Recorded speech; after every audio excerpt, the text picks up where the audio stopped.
Il y a toujours des nouvelles urnes. Toujours de plus en plus. Regarde l'urne en forme de cercueil. C'est macabre, ça, un petit peu. C'est pour les morbides, hein. Tu la mets sur la cheminée. Non, mais je dis c'est morbide. Mais si tu veux le mettre dans un caveau, ça se justifie. Il n'y a pas plus simple, c'est le cendrier. Non, mais si tu veux, je garde une boîte vide de petits pois, je la donne à Dominique, et Dominique, il te mettra simplement dans une boîte de petits pois. Sois pas mesquine, c'est gratuit. Non, alors, non. C'est gratuit. 1 kilo. Est-ce que vous voulez voir une introduction de cercueil tout automatique? On l'a déjà vu, mais le nouveau four, ça nous intéresse à Vous l'avez jamais vu, celui-là? Celui-là, non. Mais non, celui-là, je l'avais vu en photo. On dirait un avion, hein. On se croirait dans un aéroport. Et alors vous préférez celui-là que l'autre, ou vous êtes attaché à votre ancien four? Bon, je suis toujours attaché à l'ancien four quand même. C'est un four qui nous a donné satisfaction quand même. Ouais. Mais bon, cette nouvelle génération de four est plus facile pour des personnes. Tout est concentré là. Tout est plus facile. Plus facile à manipuler. J'ai remarqué quand même qu'il n'y avait pas de hublot. On ne peut plus regarder ce qui se passe. Non, c'est-à-dire que maintenant, dans un four, il y a des sons de partout. Ça ne sert à rien. C'est pas la peine. Moi, je dis, regardez la crémation par elle-même, ça ne sert à rien. Parce que quand on connaît son four, on sait qu'au bout d'une heure et demie, la crémation sera faite. Il y a le broyage quand même. Comment? Il y a quand même le broyeur. Ah, le broyeur, oui, ça c'est... C'est récupéré automatiquement. Il n'y a plus la raclette. Non. Vous n'avez pas d'intervention à faire le broyeur. On intervient au raclage des cendres avec le chariot d'introduction. Ensuite, si vous voulez, si vous avez le temps, on fera une introduction sur au niveau de l'ancien four. De l'ancien four. Oui. Hein, donc vous allez voir l'introduction réelle.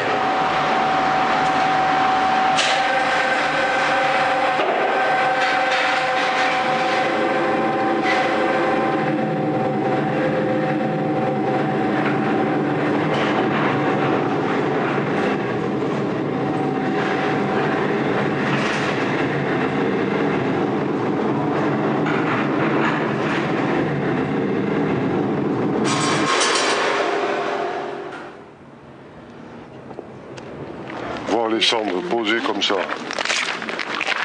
Hein? Ça brûle complètement. On comprend que les gens ne soient pas avertis et des sursauts, hein, parce qu'effectivement, il y a ça de quoi surprendre, désorienter. Ça, c'est pas heureux. Attends, ça disparaît comment? C'est pas par infiltration, c'est pas l'eau de pluie, parce que ces cendres-là... Voilà, donc, c'est l'aspersion qui va tous les jours. L'aspersion qui va, le vent, peut-être, le vent... Parce que ça, ce sont des dispersions récentes, ça. Oui, bien sûr. Là, la prochaine tonte, ça va étaler davantage encore. La tonte qui va, bien sûr, qui va la séparer, oui, bien sûr. Et que bon, c'est pas tout à fait le...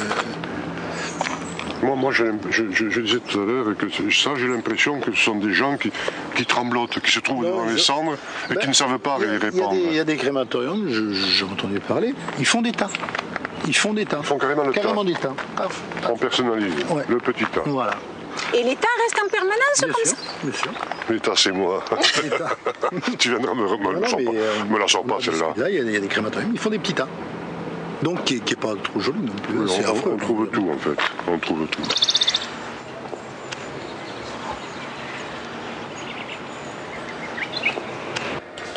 Alors, regarde mon testament, je vais te le montrer. Mais il est à côté du tien. Parce que je suis entré dans le tien. Ça, c'est pas beau. Hein. Ça se fait pas des choses. Tu avais qu'à le verrouiller et mettre le mot de passe. Et en plus, tu as pompé. Oui, j'ai fait un copier-coller d'abord, après j'ai modifié, parce que j'ai été obligé de modifier. Avis de décès pour la presse. Son fils Christian, ses filles Amandine et Coralie, André Barboteux sa compagne, leurs familles respectives, ont la tristesse vous annoncer le décès de Roger Gros, survenu à l'âge de... Alors là, je ris intérieurement. La cérémonie civile aura lieu au crématorium à telle heure. Je souhaite que mes cendres soient enfouies dans le jardin à Prades, dans la plus stricte intimité. Alors là se pose un problème. Tu précises pas la plus. Non, parce que là je ne peux pas intervenir. D'abord, je ne suis pas chez moi. Je suis chez toi. Et ensuite, il y a un cas de conscience. Parce que dans le jardin, en bas, il y a Henri, ton papa, il y a Jean-Paul, ton mari, qui prennent déjà beaucoup de place dans ton cœur, mais qui prennent aussi de la place dans le jardin. Et comme j'espère mourir avant toi, non, l'idéal serait qu'on se crache ensemble, mais si je meurs avant toi, tu auras traité ce genre de problème. Et je voudrais savoir où tu me mettras et la place que tu me donneras dans ton jardin. Le reste, j'en ai rien à cirer. On aura le jardinier pour y réfléchir, hein, Pépette? C'est vrai, hein? Alors, voyons. Il est là, papy. Il est aussi bien là que dans un cimetière. Hein, il se retrouve avec les regarde, roses. il y a de la place pour tout le monde, là. C'est Jean-Paul. Jean-Paul, il est au coin, en bas du rosier. Jean-Paul est... Oui, il est là au coin. Jean-Paul, ton père, il y a de la place pour tout le monde, là. Oui, il y a la place. Et alors, oui, et alors quelle est la mienne? Où tu seras, toi, et où je serai, moi, pour voir. Oui, Roger. Là. Roger, là. Alors, voyons, tu mets Roger là, Et Dédé, et moi. et Dédé. Ah, mais j'ai Dédé, je sais pas. Ah, mais non, mais ça compte pour moi. Jean-Paul, là, Roger, là, et Dédé. Dédé, on peut la mettre là. Hein. Et il y a une On va voir si j'ai tort d'avoir des illusions ou si j'ai raison. Le bâton, là, tu te retrouves ici, à égale distance. Je te mets même une mesure, c'est bon? Oui, ça va. C'est parfait, ça me va. Jean-Paul génère des soucis. Non, non, mais attends, je rêve. Oh, le pauvre non. Et tu cueilles les soucis de Jean-Paul. Il C'est aimait ce fabuleux. rosier parce Non, qu'il mais est parme. c'est fabuleux. C'est bien. Du rosier. Et alors, qu'est-ce que c'est qui va sortir de là? Enfin, je serai là, moi. Qu'est-ce que c'est qui va sortir? À ton avis? Des ronces. Des ronces. Du lierre, elle a planté du lierre, André. Je l'attendais pas moi. Des épines. Des épines. Et le Christ en avait sur le front. Hein. Oh, ben alors, Il avait souffert sur Ponce Pilate comme moi. Hein, Ponce Pilate. je vais mettre ça à la salle de bain. C'est pas chaud. On a dit, sourire les mains dans les poches. Coucou. Allez, Comment vas-tu? très bien. Ça va? Très bien. Vite, vite, qu'on ferme la porte. Hein? Le froid.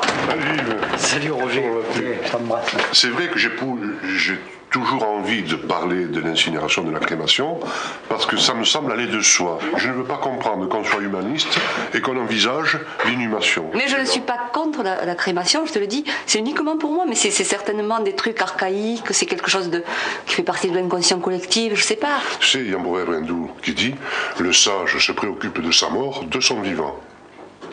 Autrement dit, il ne faut pas laisser le hasard régler le devenir de la dépouille charnelle. Parce qu'à ce moment-là, tout peut arriver. Tu peux polluer, tu peux, au contraire... Moi, je vais polluer parce que je serai enterrée dans mon petit cimetière de Cerdagne. Non, mais tu plaisantes, je ne vais pas polluer. En Cerdagne, encore plus que partout ailleurs. Parce que les eaux de pluie s'infiltrant, d'abord tu vas nager. D'abord tu vas nager. Mais ensuite tu vas compromettre la vie des vivants parce que les eaux d'infiltration vont rejoindre le peuple phréatique après t'avoir rencontré. J'ai rien contre l'incinération, sauf que moi j'ai pas envie de me faire incinérer. Point. Ah, qu'il est beau ce canigoule. Oui, mais attends, c'est pas. Moi j'ai tout le temps mal-être dans les avoue quand cimetières. même que dans ce cimetière, ils ont une vue splendide. Oui, oui. La photo, pour moi, c'est quelque chose d'insoutenable. Pendant très longtemps, j'ai pas pu regarder les photos de mon fils. Et puis là, en plus, ça vient... C'est pas honnête. Tu viens figer un souvenir et tu imposes le même souvenir à tout le monde. Donc chacun a son souvenir personnel. Et puis si on a besoin d'une photo pour se rappeler, c'est que quelque part il y a un manque. Moi je vais te dire, et tu le sais, quand j'ouvre le frigo et que je vois un tube de ketchup, Benjamin, mon fils, me bondit au visage. Parce que, genre, on s'est disputé, le ketchup, il en foutait partout du ketchup. Lui, c'est plein de sucre, c'est une saloperie, le ketchup. Eh bien, il y a tellement de choses qui font qu'à tout instant, il est présent. Alors la photo, ça devient dérisoire. En plus, tu figes.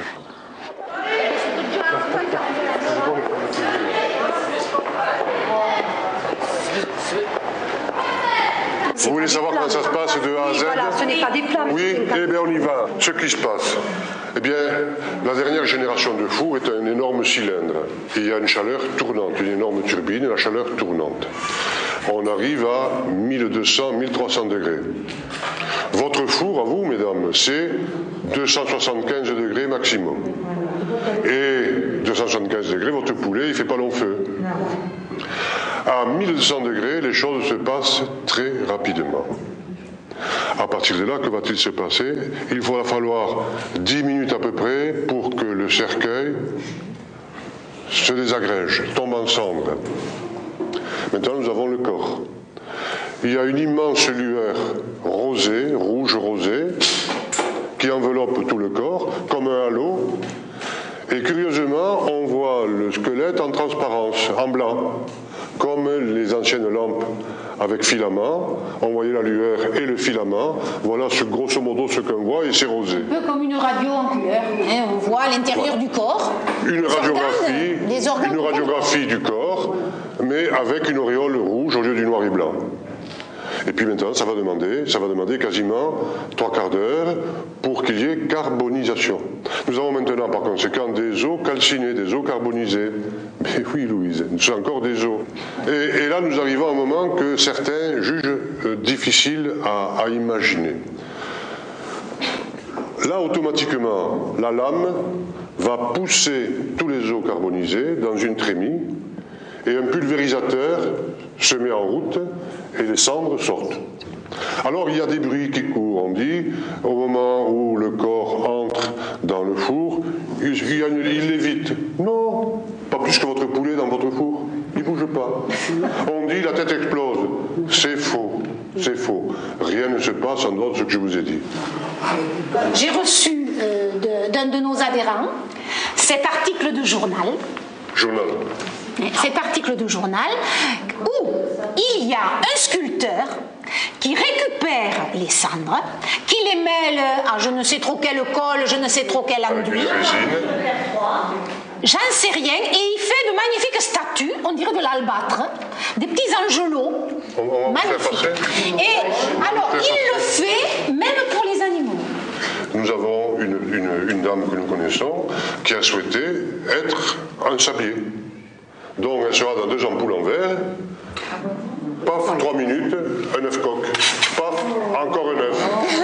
Mais non, mais attendez, elle souhaite que ses petits-enfants basculent le sablier. Mais c'est pas plus mal, ça servira à quelque chose en plus. Ça vous fait rire. C'est comique. Alors je vous remercie, et puis ne vous pressez pas de mourir, vous avez le temps. Et je vous dirai quand même que pour les non-adhérents qui sont hésitants et qu'on n'a pas encore réussi à convaincre, ou les presque convaincus, vous avez à votre disposition, si vous le voulez, un bulletin d'adhésion. Et puis ensuite, vous pouvez mourir tranquille. Nous ferons le reste.